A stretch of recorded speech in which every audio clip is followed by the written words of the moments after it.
Good morning, YouTube. I want to talk a little bit about wildcrafting, but also about just having a better understanding and a closer relationship with the nature that's around us. As you look out there, you see a nice manicured lawn, cut short, not any weeds sticking up that you can see. And that's what we've grown to appreciate and to like. But the cost of that is usually both financial and environmental use of chemicals, chemical fertilizer, chemical sprays, greater use of gas-powered lawnmowers and everything. And I'm not against that. I'm not against not having any of that at all. But I think it would be good if we do learn to notice and appreciate and use the nature that's around us even more. Over here in a flower garden, it's been neglected a little bit. And what we have growing right there is lamb's quarter. And lamb's quarter is somewhat edible. You have to be careful. I think some people can be fairly allergic to lamb's quarter. But what I've noticed on these plants right here are all these little aphids.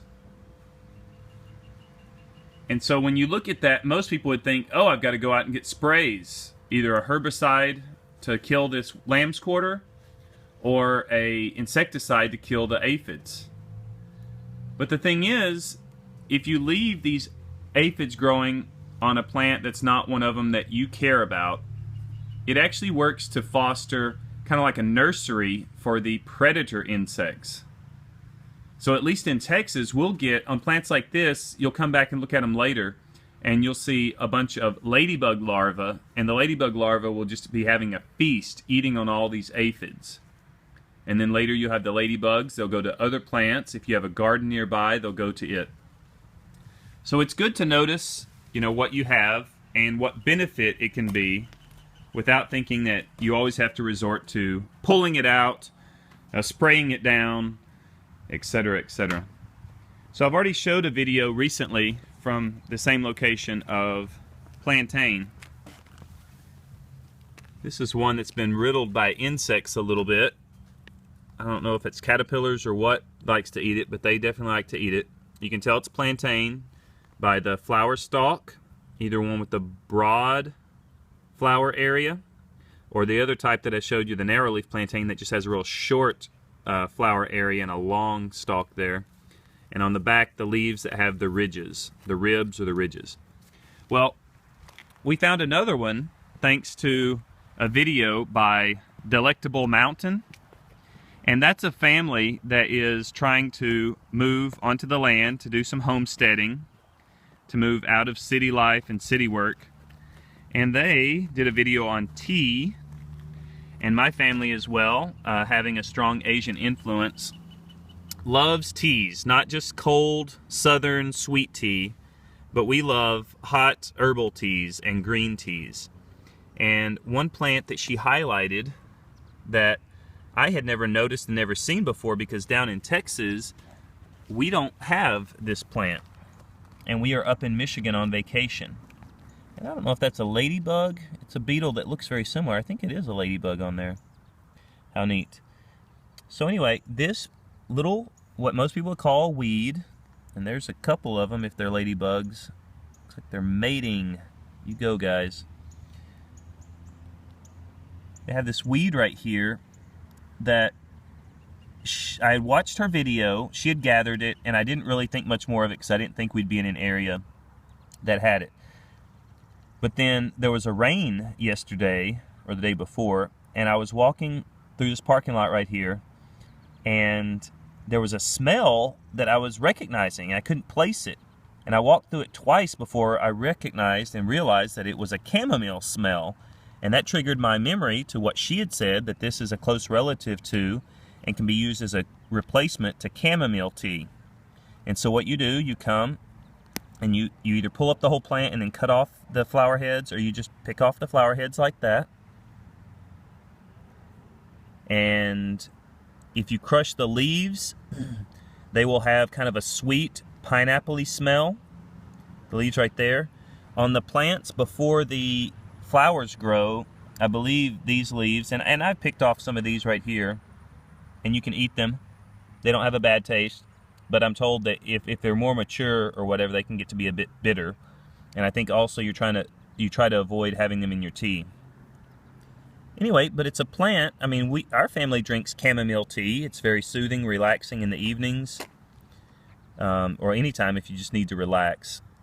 And this is just a weed, what most people call weed. Most people would come into this parking lot, you know, with Roundup, which is an extremely nasty, cancer-causing chemical. You need to avoid it as much as possible. But they would come into this parking lot and just go crazy, spraying it down, trying to rid all of these nasty weeds, which is unfortunate because it's a resource. It's a healthful, cost-saving resource that you have here. You know, you could even make money off of this. If you had 10 parking lots around you, you know, maybe this would be, you know, something that a 14-year-old, 13-year-old boy could do as a little summer project, summer job. He could go around and gather all these, dry them up, and then sell them as an herbal tea and make a little bit of side money. But certainly, if you're going to be drinking chamomile tea anyway, and you can use this as a replacement, it can save you, you know, significant money. Here, I just wanted to highlight the narrow leaf plantain, as I was mentioning. Has much shorter flower head. The narrow leaves. And again, you'll have to look it up. It's Plantago, and Plantago Major is the most commonly referenced ones, but it also has the ridges on the back. It's noticeable. And with this flower stalk, you can know that it's plantain. You know, refer to a good herbal reference guide. But this is good for injuries, scratches, burns, injuries.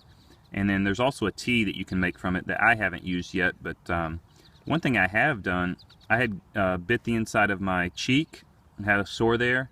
And so I chewed on a piece of this and then swallowed it, and it seemed to remedy the soreness and help that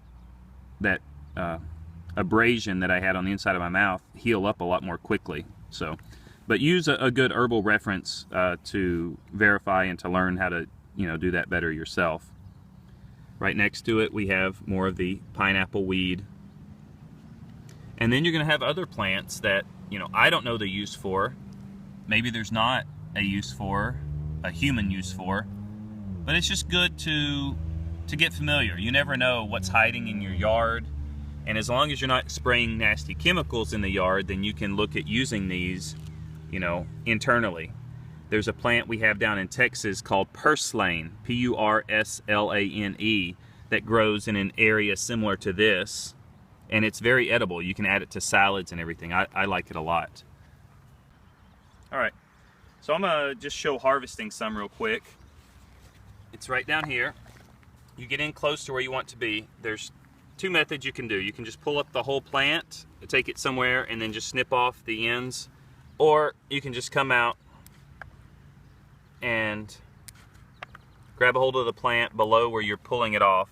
You don't want to crush these. If you crush these, then this will start falling off, which will make it hard when you wash it to keep it together and to be able to use all of it. So you want to not crush the flower head as much as possible.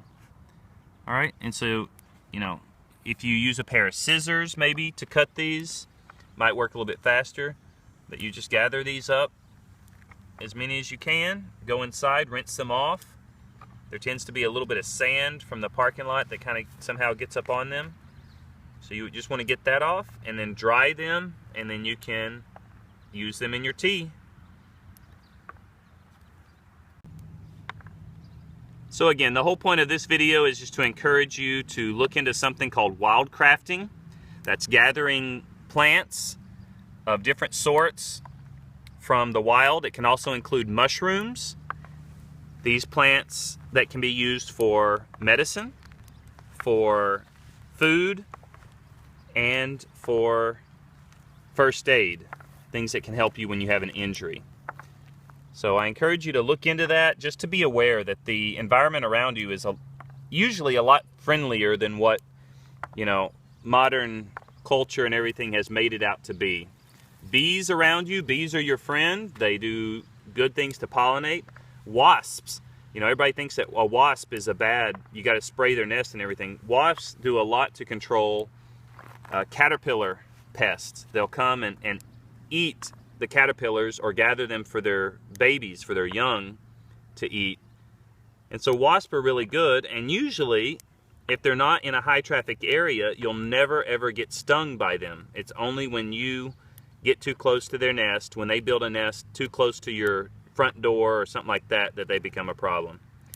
Anyway, something to think about, something to, you know, open your mind to as alternatives to buying everything and getting things that are processed and lower in nutrients. So I encourage you just to look into it. Thanks for joining me. Y'all have a great one. Again, if you like this sort of thing, give us feedback. Let us know that this is the type of video you like to see. Thumbs up and share us with your friends. Here are 2 piles of those that we freshly plucked this morning. And here are those that we had drying from yesterday. Actually, that one is from 2 days ago. That one's from yesterday. And that's from this morning. So they shrink down a little bit. So you want to gather as much as you can, because they do dry up and shrink down.